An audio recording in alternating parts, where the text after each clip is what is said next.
Yoga Sutras of Patanjali. 4. Freedom. The attainments are born of practices performed in previous births, or by herbs, mantra repetition, asceticism, or by samadhi. The transformation of one species into another is brought about by the inflow of nature. Incidental events do not directly cause natural evolution. They just remove the obstacles, as a farmer removes the obstacles in the watercourse running to the field. Feeling like a self is the frame that orients consciousness towards individuation, and alone is the cause of other artificially created minds. Although a vast array of distinct perceptions saturate consciousness, the one consciousness of the yogi is the origin of them all. Once consciousness is fixed in meditation, it no longer contributes to the store of latent impressions. The actions of a realized yogi transcend good and evil, whereas the actions of others may be good or evil, or both. Each action comes to fruition by coloring latent impressions according to its quality, good, evil, or both. Although desires are separated from their fulfillments by class, space, and time, they have an uninterrupted relationship because the impressions and memories of them are identical. Impressions have always existed because the will to exist is eternal. Since its cause, effect, basis, and object are inseparable, a latent impression disappears when they do. The past and future exist in the real form of objects, which manifest due to differences in the conditions of their characteristics. Whether manifested or subtle, these characteristics belong to the nature of the gunas. The reality of things is due to the uniformity of the gunas' transformations. Their transformations tend to blur together, imbuing each new object with the quality of substantiality. People perceive the same object differently, as each person's perception follows a separate path from another's. But the object is not dependent on either of those perceptions. If it were, what would happen to it when no one was looking? An object is only known by the consciousness it has colored, otherwise, it is not known.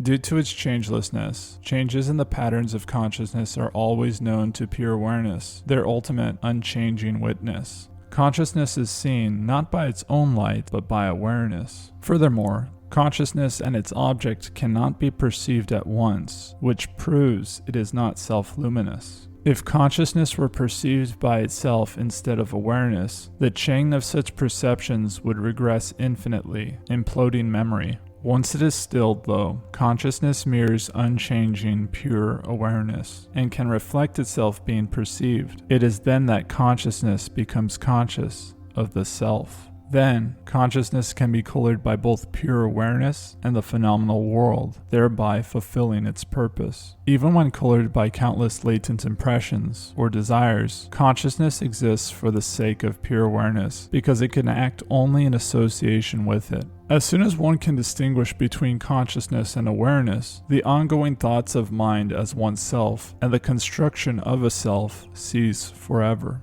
Consciousness, now oriented to this distinction, can gravitate towards freedom, the fully integrated knowledge that pure awareness is independent from nature. Any gaps in discriminating awareness allow distracting thoughts to emerge from the store of latent impressions. These distractions can be subdued, as the causes of suffering were, by tracing them back to their origin, or through meditation. One who regards even the most exalted states disinterestedly, discriminating continuously between pure awareness and the three gunas, enters the final stage of samadhi, in which even the highest heavenly rewards are seen to be a cloud of irreducible experiential substances. This realization extinguishes both the causes of suffering and the cycle of cause and effect.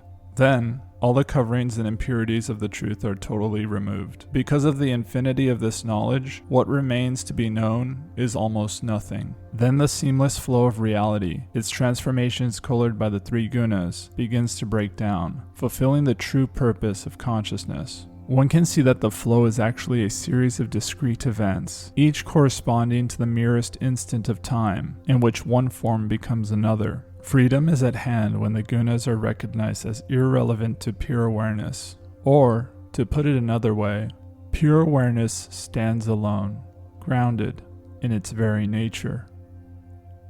That is all.